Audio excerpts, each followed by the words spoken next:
Silent लाखिदो आंनि आंगोनि बिदा रिन्जय बर' बिथाङा दायो बिपिएफ लाइमोन गांखंनि आफादगिरि हिसाबै खामानि मावगासिनो दङ।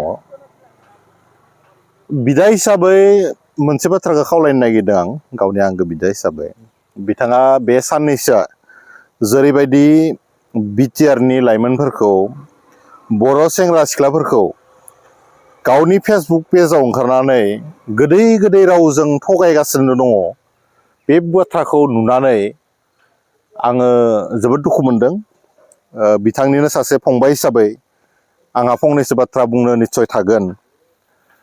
बिथांनि बैसोआबो खोब बारा जासोआखै, आदा रिन्जय बर' बिथांनि बैसोआ बारा जासोआखै। थ' बिथाङाबो दायो संसार जाफुनाय मोनसे बैसोआव दङ। दा बे हिसाबै बेबायदि राजनितिनि खाथिराव गोदै गोदै बुंफ्ला मिसा थगायनाय बाथ्राफोरखौ बुंबाय थायोब्ला मालाबा एसे संसारावबो इम्पेक्ट गोग्लैयो। मानसिसोथ' बयबो, बेखायनो आं खावलायदों दे राजनितियाव दङ होननानै जाहाथे लाइमोन सेंग्रा सिख्लाफोरखौ, बर' रायजो राजाफोरखौ गले गले थगायबाय थाया, नङाबा बेनि पापनि फिथाइखौ नोंथाङा भुगिनांगोन। बेखौ गोबां मानसिफोरा बिदि होननानै सावरायदों। दा आं बेखौनो बुंनो नागिरो दे सेंग्रा बैसोआव मानोथो राजनितिनि खाथिराव एसेबां थगायदों। सरकार फैयैनि सिगाङाव बुंबाय बिथांमोना लाइमोनफोरनो साख्रि होगोन, लाइमोनफोरनो 2 लाख रां होगोन होननानै। बोरो आदा रिन्जय बर' 2 लाखआ लाइमोनफोरनो जे 2 लाख रां होगोन होननानै थगायनानै दोनबाय, बोरो 2 लाख थाखाया, बोरो लाइमोनफोरनो साख्रिया हो। मानोथो इलेक्शननि उनावबालाय जों एमएलए देरहाबा जोंबो सरकाराव थाफायोब्ला आसाम सरकारजों जोंबो साख्रि होनो हागोन।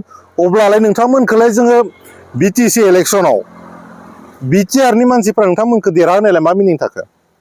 गासैबो बाथ्रायानो जुदि एसेम्ब्लिनि उनावसो जायोब्ला नोंथांमोनखौलाय रायजो राजाया मानोथो सरकाराव फज'खो? सरकाराव जनायनिथ' खुनु मिनिं गैया होमबा? नोंथांमोना जे सरकाराव जिरायना दङ, अब्ला सोर दङ? ना बे बामोन जयन्त मल्ल बरुवा बिथाङा? जों खोनाबाय थादों जे बिटिसिनि दानि बिटिआरनि मानाव गेदेर सिएम बिथां हाग्रामा महिलारिखौ खोमायाव हमनानै बामोना फिदिंगासिनो दं होननानै। सिगां जोंनि समावबो बुङोमोन बिथांमोना पावारा थांबाय, साख्रि होनो हायाखै, लाइमोनफोरनो 2 लाख थाखा होनो हायाखै। होदो दानिया, नोंथांमोनाथ' 28टा सिट मोनदों माथो। मानोथो एलायन्स खालामखो बामोनदोलाय? 28टा सिट मोननानैथ' नोंथांमोना बामोनजों एलायन्स खालामनो दरकार गैयामोन, प्रयजनथ' गैयामोन। रायजो राजा बिथांमोना नोंथांमोननि थगायनाय जेफोर बाथ्रा बुजिदों, मोनफ्रोमबो बाथ्रायावनो थगायनाय बाथ्रा, मिसुलिया बाथ्राया गावनि देहानि थाखायबो, न'खरनि थाखायबो, समाजनि थाखायबो मोजां नङा। जोंनि बायदि सिदा स्ट्रेट फरवार्ड बाथ्रा बुं, हायोबा हायो, हायाबा हाया। दा मानाव गेदेर बिक्रम दैमारियाथ' नापात्ता सरकार फैनायनि उनाव कौटि थाखा, कौटि रां खामायनायाव बिथाङा बेस्थ' जालांबाय। लाइमोनफोरा बहा मा आलाय सिलाय जाना दोङो, सोर साख्रि मोनाखै, सोर मोनदो, बेवहाय बिथाङा जेबो खुगासिला। मानोना गावनि पकेटआ गुदुं जाबाय। मानोथो होनबालाय रन्जन दैमारि बिथांखौ बख'नांगौ होननानै गाबसोफ्लानायमोन। दा मानो गाबाखै? दाथ' नोंथांमोननि सरकार दङ, बेखौबो लाय नङाबा इलेक्शननि उनाव दिहुनगोन। मा बाथ्रा बेफोरलाय?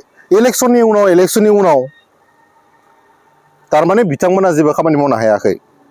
आरो मानो? गुबुन जेबो बाथ्रा बुंनो गोनां गैया।